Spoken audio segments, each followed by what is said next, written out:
Hi, I'm Jyoti Shah, and this is my podcast, Have You Thought About? I'm a writer who loves to find out about what passions people are pursuing, especially if they manage to blend together their skills in unusual ways. In each edition, I'm chatting with someone I find particularly interesting and who's managed to fit things together in their life or profession that you might not think of as an obvious match. Here I'm speaking to the founder of Urban Wildbeing, Jacqui Wilmshurst. Now, Jacqui, we met quite a while ago and bonded over trauma literacy, but you're a polymath and you have several degrees, passions. So, can you just take us through a few steps of your history as to where you've got to the point that you are and what you're doing right now? I'm now doing at 51 very much more of what it was I would have liked to have done in the first place. And there are a number of reasons why I didn't. Partly times were different, partly I wasn't clear. And also, to be honest, life's taken me in different directions that are all being gathered up now anyway. So I kind of think it's about the right time. I mean, as a child, I wanted to work with animals. I was pretty unequivocal about that. All my toys were stuffed animal toys, no dolls. I used to be convinced that if I willed it strongly enough, it might come to life. So we did have pets. We lived in a rural location in Scotland as well. So we were surrounded by wildlife. So there were animals around. I was allowed the obligatory hamster at the age of about 7, I think. And he did pretty well, Twitchy, to a ripe old age of 3.5. But the obvious thing back then was, of course, was to think that I wanted to be a vet. I think I'd have been pretty awful at it, to be honest. But also, as I went through my early schooling, when it got to choice of A-levels, I picked biology. Naively thought I could just do biology and that might take me somewhere animally. But I was obsessed with travel by that point. So I decided to do French, German and biology. My teenage mind, that was going to let me work with animals in foreign countries. That was my formula. But for reasons I know more about now in my life and how my brain operates, our biology teacher sent us home on the first day with the entire syllabus to read, just to give us an idea of what was in it. But being me, I flicked through it and decided it was monstrous and undoable for me, and I just quit the next day and picked up English instead because I'd done well at my GCSEs and I enjoyed languages. So I kind of wrote myself out of anything animally at the age of 16 through a short-term case of overwhelm, but I'm certainly better equipped to deal with that now. But so in the end, I went off to university, and I guess slightly ironically, having gone off to do a degree in development studies because I wanted to work overseas. And I just, by that age, I kind of wanted to right some wrongs in the world. I'd seen some documentaries about, for example, street children in Colombia. I'd been involved in a project. And again, I know so much more now about how well suited I would or wouldn't to where my values are around diving off across the world to solve problems in the way that I saw them then. But when I went off to Swansea and I picked up psychology modules in my first year, I absolutely loved it. I really took to it. And I ended up with a bachelor's degree in psychology, which of course is a science after all. And I only actually had arts A-levels. So I did quite well there by swapping. I think I just had to catch up with the horrendous stats module at the end of the first year, and they allowed me to swap degree courses because I'd done the right ones. So that set me off on psychology, and I decided that, humans are pretty fascinating too. And I was mostly completely confused by humans, a lot more than I was ever completely confused by animals. So I suppose for a while, it kind of fitted to just go, yeah, I need to figure this species of my own out because I don't seem to quite work in the packs I'm in. The 19-year-old, I was certainly interested in doing my degree, but I was also interested in partying. But actually, on a far more serious note, it is actually part of the reserve British Army. And the Officers Training Corps is a way for university students to join what was then the Territorial Army, which is the reserves. And alongside your degree, get a certain amount of training for which you're paid. And so you are actually a serving member of the British Army, but there's no obligation to go on to join the British Army later. And so I had come into contact with this in Sheffield, which my home city, well, not my original home city, but where I had later grown up. And at that age, when I wasn't exactly ready to be fully responsible yet, it was put to me a great way to get training. And actually, we did have great fun, and we did have lots of wonderful kind of social events. But what actually I learned from it was I went from being an incredibly shy person who would scarcely even put my hand up in a classroom, who would be horrified if someone picked on me to speak in front of anybody at all. And by kind of throwing me into the fire on that a few different times, I found out that actually, speaking up and speaking in front of people, and in particular teaching, is actually one of my number one passions now. So that got me into that, and I got some really interesting training. I got to learn to ski. I went off on training on Royal Engineers, so loads of practical problem solving training. I got to travel.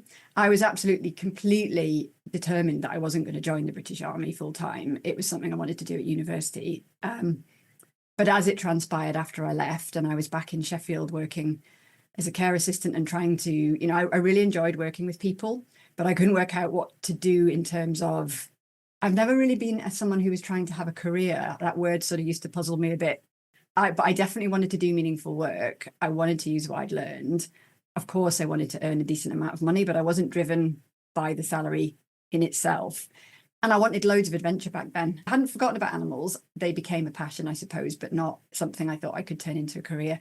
But I ended up, after a year of just not quite finding my feet, I went to the Royal Military Academy, Sandhurst, and I did spend 6 years as an army officer. And by then, of course, I'd understood more about what I loved, and I became an education officer. So my primary role was teaching, but I did serve in operations in Northern Ireland and in the Balkans, because this was back in the sort of late 90s into the mid 2000s. And is that what exposed you to trauma awareness? Because again, that's how we connected. You have delved quite deep into that space as well. Yes, it did to a degree, but at that point, the British Army wasn't people serving in the British Army or the British forces at that point. We weren't faced with some of the experiences that people have been faced with in more recent years.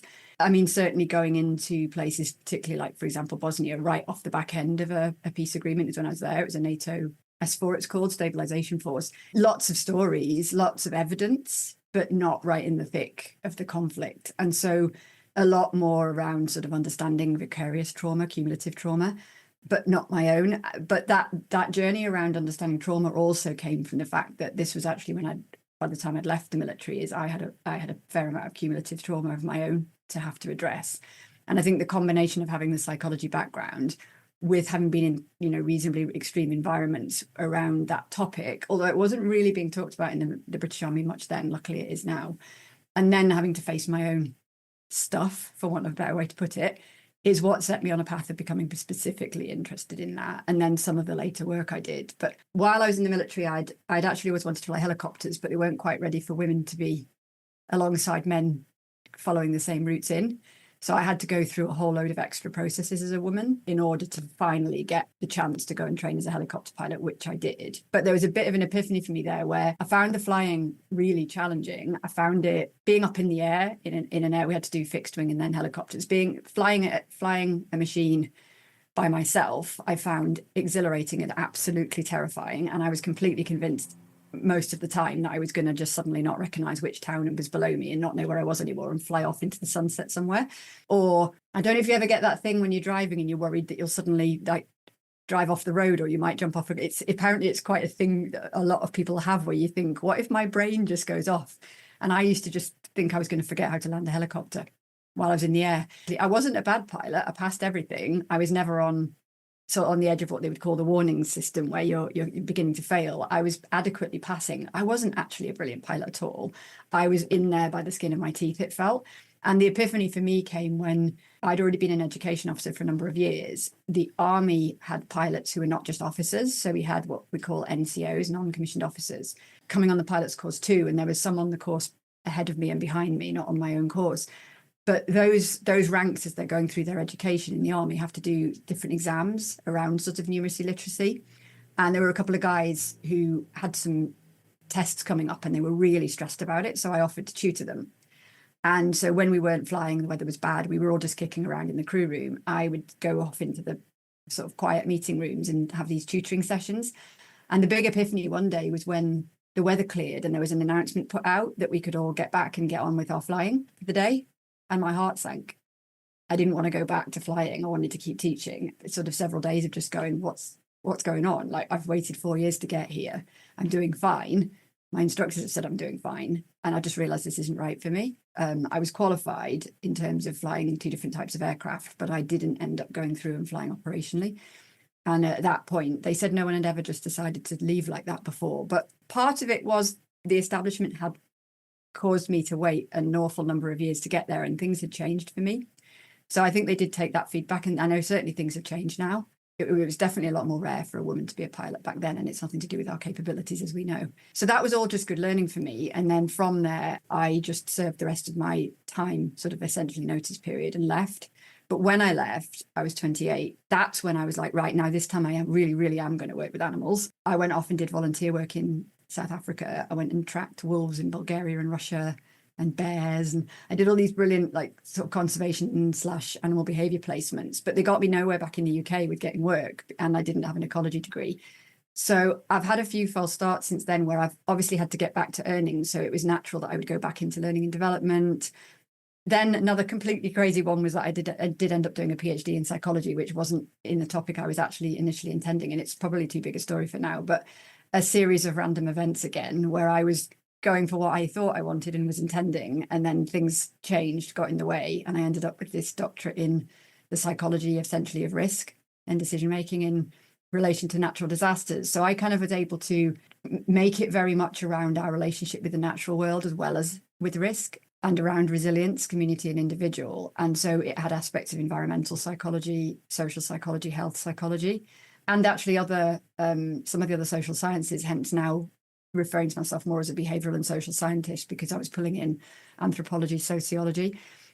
I had 6 years as an academic, and at that time, again, just wanted to be more feet on the ground in, I was saying, the real world. I mean, again, academic institutions are getting a lot better at that now, having that connection with real world impact.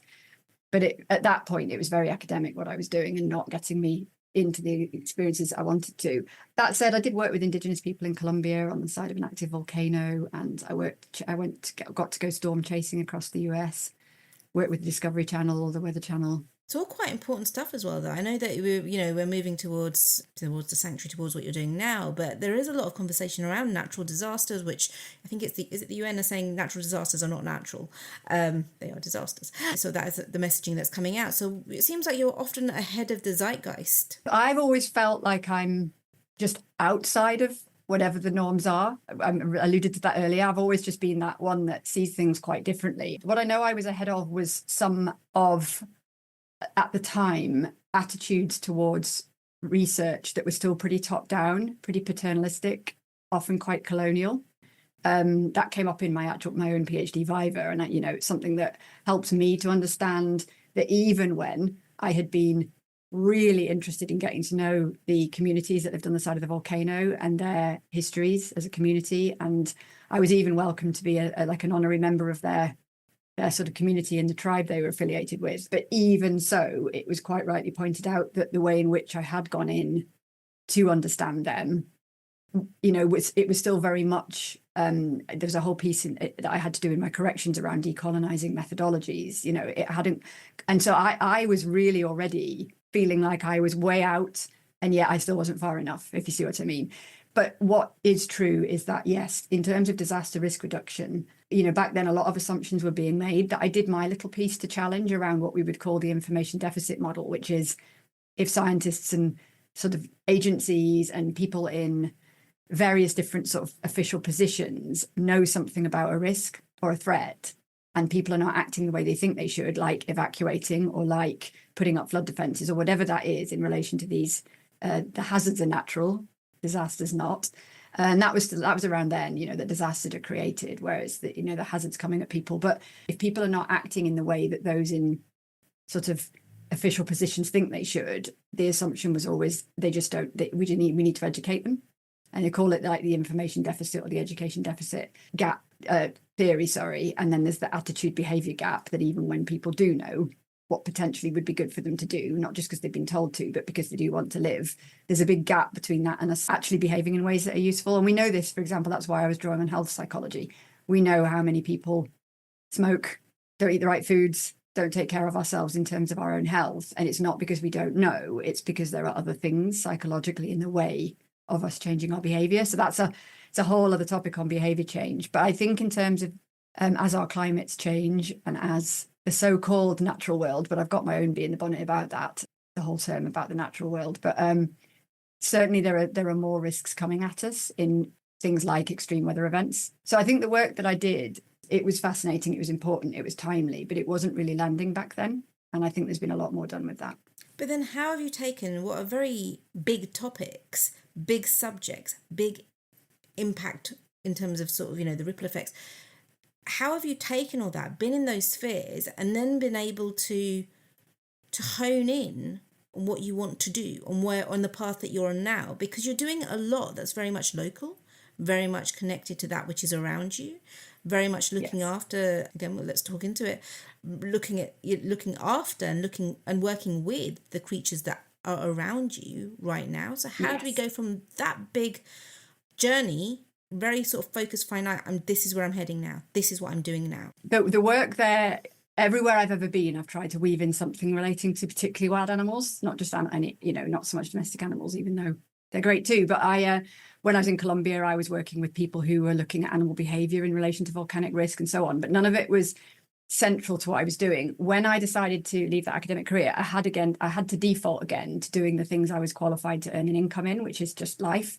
So I became self-employed and I was doing learning and development. And I ended up in a conversation about having enjoyed teaching, but also really enjoyed working with people who are out doing often quite unusual jobs, that I have still got some appetite for adventure and risk at that point. And I ended up being invited to teach hostile environment training, as it's called, to BBC journalists as a freelance via a training company. And that was actually around physical risk. That was around things like, it was because I was ex-army, it was weapons awareness and understanding risk in that respect. But that was another link into trauma, where I was asked to do a 1-hour session on PTSD awareness, where it was all about pretty much listing symptoms and telling people where to get help. And I found myself scratching my head a bit as someone who'd done risk psychology, but actually just anyway, as quite a pragmatic person, saying, if we're spending a week teaching people how not to get physically hurt and only needing the first aid if they do, why would we not be teaching them how to not get psychologically hurt and then knowing where to get the help if they do? And therein started a completely accidental career in psychological health and safety, because I simply came up with something that leaders in the BBC went, that's a very good point. And that's what led me into the BBC for 2 years. And so all along, though, again, it's like finding reasons to go and work with the Natural History Unit, managing to get out on Springwatch. And alongside all of it, keeping on, I had started a master's in anthrozoology in 2015.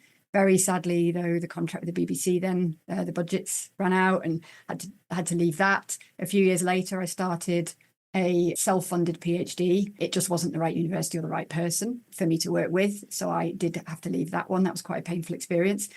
But at the beginning of the pandemic, and there's a whole other bit where I went off to Ireland and worked for Facebook, but also continued to try and do sort of anything from voluntary. And when I moved to where I live now, it was straight before lockdown, moved in with my now husband, but we'd only actually just got together at the time. And I only came to stay with him temporarily. Couldn't find a place that would let me rent with cats. Simple as that. And he said, come and stay.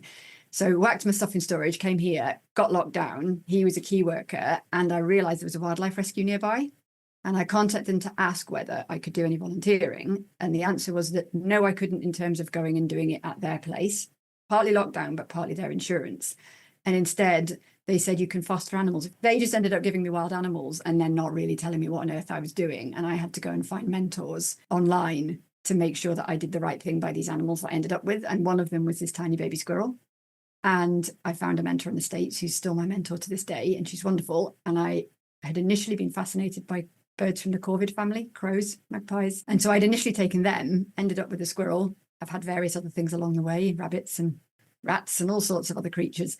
But I'd become a licensed sanctuary for squirrels by virtue of finding out what the law was when I had this tiny baby squirrel, recognizing that I didn't, A, want to have her put to sleep, or B, get prosecuted for having an invasive species here, because you can't. And so I did apply for a license, and I've actually become a whole sanctuary now. And so that finally helped me consolidate what I'd like to do. And that is linked to the research I'm now doing, which is about our relationship with the wild animals that we already live with, as opposed, particularly in urban places. When I say live with, I mean not always in our houses like me, but there's a lot of stuff on nature connectedness, which is the bee in my bonnet, that we're not separate. We don't go to green spaces to connect with nature. We're in it. We are nature. We are animals. That's one point. There's a lot of stuff around connecting with the natural world and how we must do it. A lot, again, of people in quite paternalistic ways telling us what's good for us. And also, there's also the quite obvious messages coming from conservation science, which I understand, about which species we're supposed to love and care about and protect. And whilst I absolutely do support and agree with conservation goals, there's another piece around that we love the animals we love because we just do. And it isn't only because they're an endangered species, or so in my case with grey squirrels, they're enchanting creatures in my view. And I know I'm not alone, because I have nearly 7,000 followers on my sanctuary page now. I was gonna say, what is your sanctuary? We might as well give it a shout out while we're here.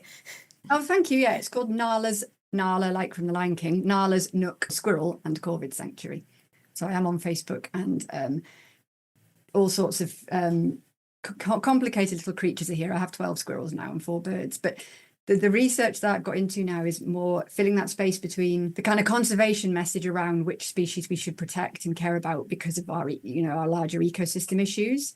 And we've got the kind of health and well-being message about how we're supposed to go and connect with green spaces and sort of desirable animals for our health and well-being. What I'm interested in is that even people who don't have 12 squirrels in their home and garden like I do, there are wild animals that do live with us, including spiders, including undesirables, including rats, including all the things that can be problematic for real, but actually are attached with lots of wider cultural narratives, whether it's around, with corvids, birds, there's a lot of stuff around superstition and folklore, and yet these are the animals we're usually living the most closely with in our urban environments. And funnily enough, they're often the ones that are the most like us, the clever, opportunistic, exploitative animals that are doing really well off us and exploiting us and our resources. And those are the ones that seem to get hated on the most, which is interesting psychologically. What does your husband think about the fact that you've got a lot of animals? He's very supportive. He'll forgive me for saying he's been a work in progress.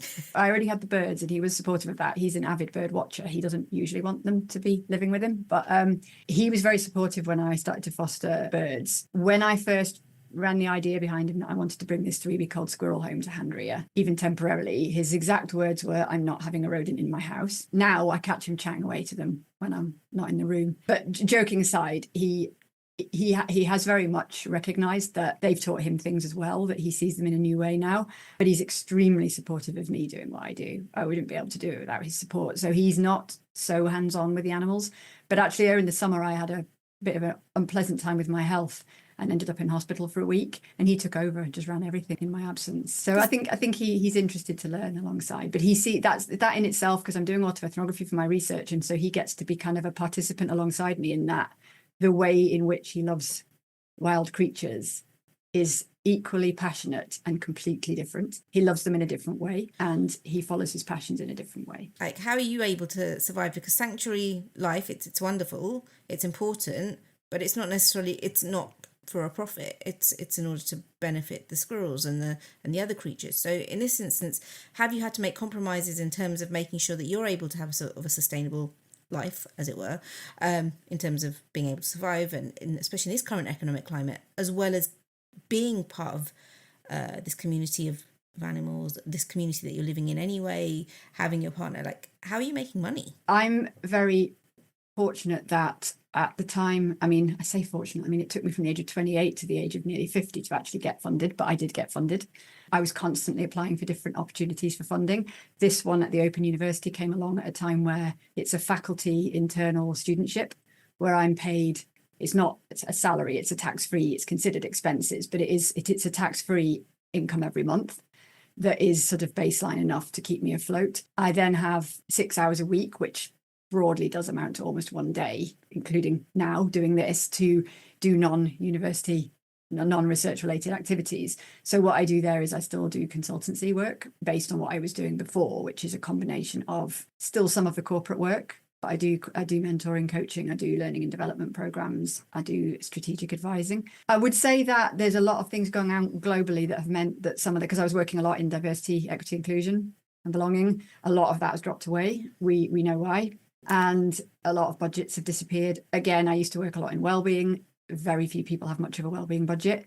And anyway, though, when I was doing a lot of work in wellbeing, one of the frustrations I had about that work and why I didn't want to stay is that, again, big topic, but still far too many organizations are doing the sticking plaster, the reaction. Let's look after, or two things. One, providing resources for people to get help when they're already injured or unwell, psychologically. But the other one is assuming that mental health is always to do with things that happen outside of work. And we do know that now. It started with stress awareness stuff, and it's also trauma. They're kept quite separate. There's stress stuff and there's trauma stuff. My whole thing on psychological health and safety was, you don't worry which type of back injury someone's going to get when they fall from a ladder. You just try and stop them falling from a ladder, and you make sure they've got appropriate support to treat an injury if they do get injured. And there are pathways for that are not them going and claiming their employee benefits. They are actually through a occupational health and safety route. So I was trying to pioneer for a long time, taking this health and safety approach to harm at work. I've been delighted to see all the recent stuff on moral injury, because it's about time. But again, what was happening when I was working in that space is I was saying this is about systemic and cultural change that mitigates against people getting, everyone has a role to play, including the individuals, but you know about this because we spent time working together on it, and I'd worked at Facebook and TikTok on it, is that there hasn't yet been enough done around preventative and mitigating measures, but also organizations really embracing their role with budgets to match.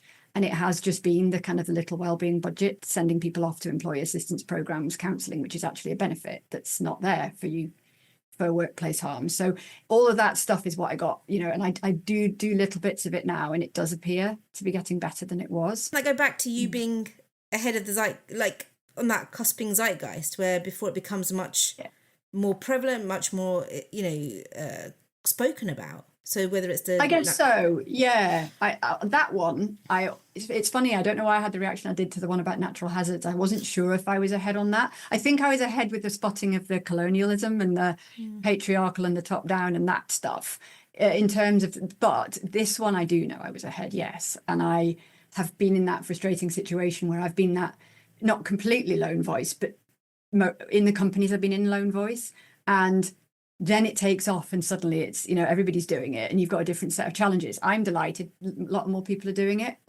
It's not where I choose to concentrate my efforts so much anymore, but I'm responsive if someone approaches me about it, but I don't put myself out there saying, hey, I do psychological health and safety. I feel like I was one of those pioneers that helped get it going. But it's not really what I want to do now. But back to your question about money, having my primary, right the way back to that crew room and the helicopter pilot training, my passion is teaching in some way or another. It can be one-on-one mentoring. It can be, I'm not particularly brilliant at sort of counselling and long periods of listening, but I like helping problem solve. So I suit much better things like mentoring and teaching. And so doing this doctorate it's quite scary. It's quite a brave move of me because I am changing how I post on LinkedIn. I haven't just decided to do this research as a hobby. It is a career change, but I've got absolutely no idea where it'll take me, because it won't be into the nature connectedness stuff, because I don't identify quite with where that approach is coming from. And it won't be in biodiversity conservation because I keep invasive species in my home.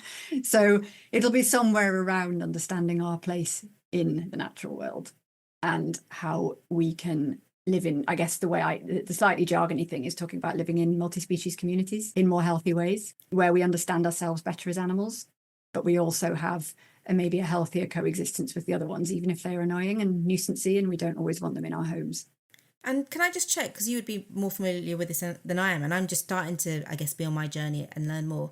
There's a lot around the conversation around the more than human. And so is what you're doing that I'm presuming, but I shouldn't really presume, that sort of feeds very much into that, because that again is getting much bigger in terms of the conversations that are happening and the people that are able to access those conversations too. Is that fair? More than human is yeah, it is fair. And that's one of the things I love about how it has at times felt frustrating that I've already crossed the 50 mark before I've got to do what I've in some ways always wanted to do. But actually, the fact that there is a thing called anthrozoology now, and there's talking of this more than human and the post-humanist, I love that part about academia, is that I'm seen as pretty much almost transdisciplinary. It's not even interdisciplinary, because I'm pulling from all sorts of bodies of work. And there is this freedom now. The Open University are wonderful, really enabling me to just say, I'm doing multi-species autoethnography, which is really only just emerging as a thing, where you're considering your community of participants to include the more than human. And all that language about when we say other than human or more than human or non-human is that we talk about humans and other animals rather than just humans and animals now.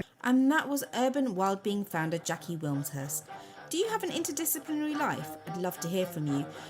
Thank you for listening to my podcast. It goes with my newsletter, which is also called Have You Thought About? And it can be found via www.jrittishah.com. Please join me next time for a fun conversation with another guest who likes to mix up lots of things in their life. Do listen to past episodes and rate and review the podcast if you've enjoyed it. Thank you to Reen Shah for the music.